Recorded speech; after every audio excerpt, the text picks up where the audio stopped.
नमस्कार साथियों, आपका बहुत बहुत स्वागत है क्लास 12th मैथ्स में। आज हम समाकलन इंटीग्रेशन का अगला सवाल देखेंगे, sin x plus cos x।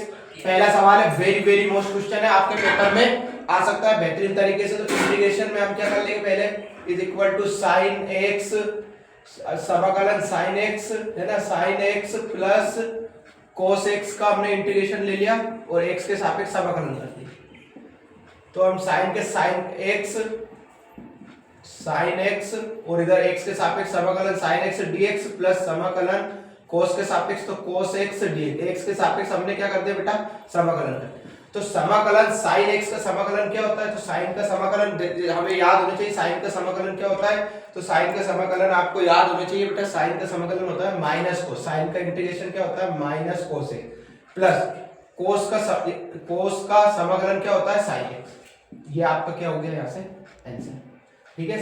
Sign का जैसे कोस का अवकलन आपको पता होना चाहिए, साइन का अवकलन क्या होता है कोस, तो कोस का समाकलन क्या होगा साइन, है ना, ऐसे याद होना चाहिए। साइन का समाकलन माइनस कोस और कोस का समाकलन प्लस साइन, है ना, प्लस का साइन, ठीक बेटा। अब अगला सवाल हम देखेंगे। अगला सवाल है 2x minus 3 cos x plus e पे पावर x।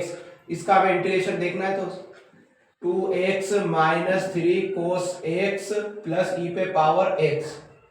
तो इसका क्या होगा इंटीग्रेशन में, कांस्टेंट क्या है 2 को, कांस्टेंट है 2 को बाहर लिया, x के सापेक्ष dx समाकलन करने पर, तो x के सापेक्ष समाकलन कर दिया हमने इसका। माइनस 3 कांस्टेंट है, 3 को बाहर, को x के सापेक्ष इसका समाकलन करने पर cos x dx प्लस इसके सापेक्ष इसका समाकलन करने पर e पे x dx। तो इज इक्वल टू 2 वैसा का वैसा ही, x पे पावर n, x पे पावर यहाँ पे पावर कुछ नहीं है तो 1 है, तो x पे पावर 1 n प्लस 1, तो 1 प्लस 1 कितना होगा बेटा x पे पावर 2/2। अपोन में समाकलन में, बटे में अपोन में पहुंचता है और इंटीग्रेशन और अवकलन में गुणे में होता है। माइनस 3 वैसा का वैसे ही।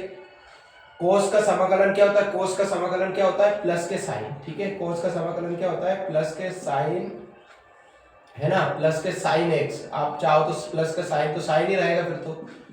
कोस का समाकलन, ये कोस का समाकलन हमने क्या लिख दिया साइन, और प्लस में समाकलन e पे पावर x dx का समाकलन क्या होता है e पे पावर x ही होता है।